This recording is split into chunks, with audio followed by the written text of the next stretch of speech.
أعوذ بالله من الشيطان الرجيم بسم الله الرحمن الرحيم الحمد لله رب العالمين والصلاة والسلام على رسوله محمد وعلى آله وأصحابه أجمعين.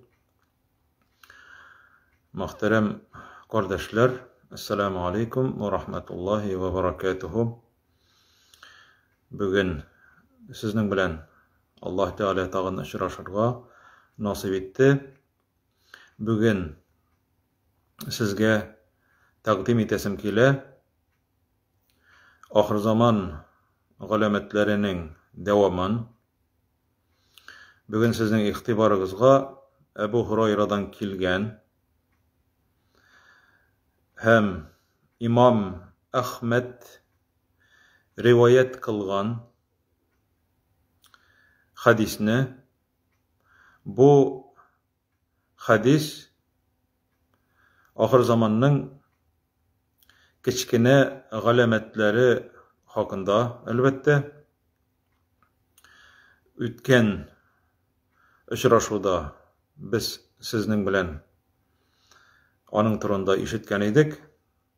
Ahir zaman galametleri ikiga bölüngenin, kichkine galametleri hem şolay yok zor galametleri. Elge biz kichkine galametleri turunda sileşebiz.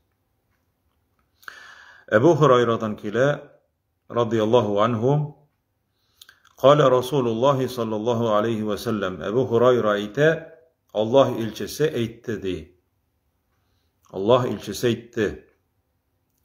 La tequmus sa'atu hatta yeteqarabez zaman dib etti di. Ahir zaman vakitlar tizeymi tirip, vakit tizleşmeçe, vakitlar yakınaymi tirip, birbirlerine yakınaymi tirip, vakit tizeymi tirip, ahir zaman jetmez. Ahir zaman şu vakitta yakınlaşkan bolur degenini anlata. Şu vakitta yakınlaşkan bolur. Indi küp kalmagan degenini anlata. Elbette ol bizning için ol küp sanala indi cemaat. Bizning için ol küp sanala. Lakin mesela Allah Teala ite ve inne yevmen inde rabbike ke elfi senetin mimme ta'uddun di. Allah Teala karşında bizning sanıytırgan 1000 yıl, bizning için 1000 yıl bulsa, ol Allah Teala için bir kündi. Bir gün. Vakit tizeyirdi ahir zaman aldından.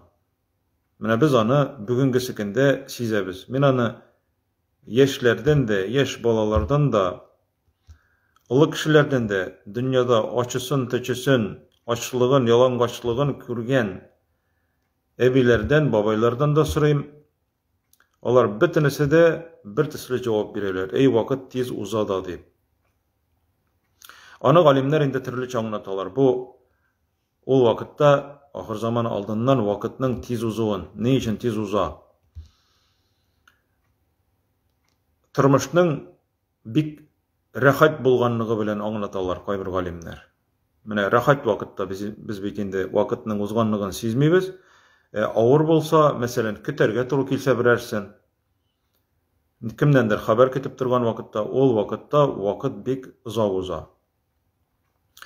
Kaybir alimler eyteler, ikinci türlü, bu vakitte vakitnin bereketi bitken bulur deyip eyteler. Vakitnin bereketi bitken bulur deyip. Nerse ol bereket? Bereketni cemaat, hürmetli kardeşler, Allah Teala özü bile koyçan. Eğer de Allah Teala koşkan şey yaşasa eden balası, Allah Teala'nın tıyganlarından tıyılsa, bu kişinin turmaşı bereketli bula. Eğer de kirisinçe, Allah'a karşı kilse, Allah Teala koşkanlarını ütemişe, üzünçe, bəxitli bolu yolların üzü izlese, Allah Teala'nın dininden izlemese, bu kişinin turmaşı bereketsiz bula. Hatta ol bay kişi bulsa da. Bay bulsa da, bütün nersesi bulsa da, onun tırmışının bereketi bulmayı. Onun can tınışlığı bulmayı. Onun okçasının, onun kiygen kiyiminin, yeri turgan maşinasının, tıra turgan iyinin, onun bereketi bulmayı, yani faydası bulmayı, faydasını köre almayı olanı. Galimler şuşulay dip anlatılar. Bu vakitta vakitinin bereketi biter. Çünkü kişi, edem balası dinden yıra gayır. Dinnin isimigine kala koy bir kişilerde. Gamel kılmıyorlar. Yani bileler nişik yaşarga ekenligin, lakin üterge tilemiler. Allah Teala kuşkanlarını üterge tilemiler. Şulay koy bir galimler anlata vakitnin tizeyuun, mine bu transportlarının bugünkü sekinde kilip çıkkan mine bu ilim çaraları bilen biz koyadır barıp kimnendir nesedir barıp sıragınçı biz şaltıratabız da sırayız yoki internetten söyleşemiz mine bugünkü şekilde yemişimiz bolsa onun yanına barıp vermeybiz. Bik tizgine özümüzün yemişlarımızı yemişleybiz. Şuşu texniki şuşu çaralar yardımında. Yoki maşinalar, yoki poyezdlar, samolyotlar şulay yok. Bu vakitnin tizeyuun anlata dip eyteler. Lakin niçikkine bolmasın cemaat, bu indi bu eytilgen şuşu fikirler barısı da turu kile. Lakin galimlerinin kübüsü vakitinin bereketi betü bilen ana anlatalar. Allah'a karşı kilo, dinden yıragayı arkasında vakit şulay tizeyir deyip eyteler. Hem Peygamberimiz sallallahu aleyhi ve sellem eyte devam etip فَتَقُونُ السَّنَةُ كَشْشَهْرِ O vakitta bir yıl da 12 ay bitindi. Bir yıl bir ay kebik uzardı.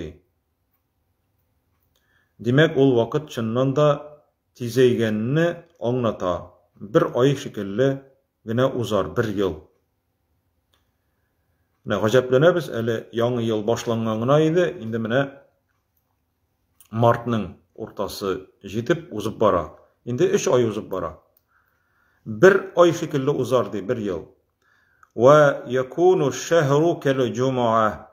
Bir ayga kilgende ol bir cumga şekilde yani bir atna şekilde uzıp giderdi. Ve tekunul cum'atu kel yevmi. Bir atnanın uzuvu bir gün şekilde bulur. Eli mesela cumga okup qaytip gitebіз. Meçitte hem tağın cumga jite, mine tağın cumga jitip kele bir ertegeden soň tağın cumga. Yani vakitinin uzuvu çından da ol sizilip tura bizge. Ve yakunul yevmu eýinde bir günniň uzuvu kes saati bir saat şekilde uzup gider. Bir gün bir saat şekilde uzup gider. Ve tekunu saatu kahtiraqis sagfa diyen Peygamberimiz sallallahu aleyhi ve sellem. Bir saatnin uzuvu kırıgan yapraklarının yanıp bitivi şekilde. Kırıgan yapraklarının uttırtkeş tizgine yanıp bitivi şekilde uzardı. Şu an köre cemaat bu hadisten biz zor ibretler alırga tiyişlibiz. Peygamberimiz bularını yukkağına söylemedi. Benim ümmetim gıybretlensin için deyip eytip bizge söylep kaldırgan, eytip kaldırgan. Mine Peygamberimiz sallallahu aleyhi ve sellem'nin bir sahabesi bula. O anın ismi Huzeyfe ibnul Yemen. Ol eytken üzü. Kişiler de Peygamberimizden de sıraylar idi. Yakşı izgi gameller hakkında sıraylar idi. Nindi izgi gameller var deyip eytip. Emin de sıraydım de nindi naçar evirler bulacak kileşekte. Allah Teala'nın elbette eytüğü bilen Allah Teala xabari boyunca Peygamberimiz etkenlerini Huzeyfe İbnül Yemen sıragan naçar aybirler turunda sıraydım. Ni için sıraganını? Şuşu aybirlerden, şuşu naçarlıklardan saklanır içindi. Şu an göre biz bunu işittik iken, hadir biz gıybretlenirge tiyişlibiz. Ni için vakitinin bereketi kite, Allah'a karşı sebepli, turmuşning rahatligi orqasında da tugil. Elbette munsa da var, lakin Allah Teala'ga karşı sebepli turmuşlarımızın bereketin size almayız köpçilik uçrakta. Turmuşning bereketi bolsun için cemaat iki şart var. Allah Teala iki şart bire. وَلَوْ أَنَّ أَعُوذُ بِاللّٰهِ مِنَ الشَّيْطَانِ الرَّجِيمِ وَلَوْ أَنَّ أَهْلَ الْقُرَى آمَنُوا وَاتَّقَوْا لَفَتَحْنَا عَلَيْهِمْ بَرَكَاتٍ مِنَ السَّمَاءِ وَالْأَرْضِ Allah Teala ite. Eğer dedi, oğullarda yeki şehirlerde yaşayıcı halklar de, Allah Teala'ga çın köngüllerinden ışansalar de, Allah Teala'nın üzerine, sözüne ışanıp, hem takva bulsalar, Allah'tan korksalar, onun gazabından korksalar, Allah Teala'nı yaratıp, onun kuşkanların ütep yaşasalardı, min alarga de jirden de hem kökten de bereket işiklerin açar idimdi. Bu Allah Teala'nın va'desi. Bereket işiklerin açar idim min alarga de. Walakin kezzebu, lakin de alar üzlerince yaşavını sayladılar. Allah koşkança ütevini yaşavını saylamadılar. Allah'a karşı kildilerdi. Hem şundan soň men alarning bereketlerin, turmuşlarının bereketlerin aldım de. Cemaat şunun için Allah Teala bir etirgan bereket, ol Allah Teala'nın kulunda, lakin bizge özünün şartların koygan, yolların körsetken şuşa bereketke erişiw için. Şoňa görä cemaat, bugünkü şuşa kıskagına dersibizde biz ahir zaman galametlerinin tağın birsini uzdyk. Allah subhanahu ve Teala her barçalarımızga da şuşa gümürlerimizni bereketli ittirip uzdırga nasip etseydi. Eýinde şartların bildik. Allah Teala her barçalarımızga da sağlık, selametlik, canlarımızga tınışlık, gaýlelerimizge tatuluk, balalarımızga bahit, tevfik, hidayet nasip etseydi.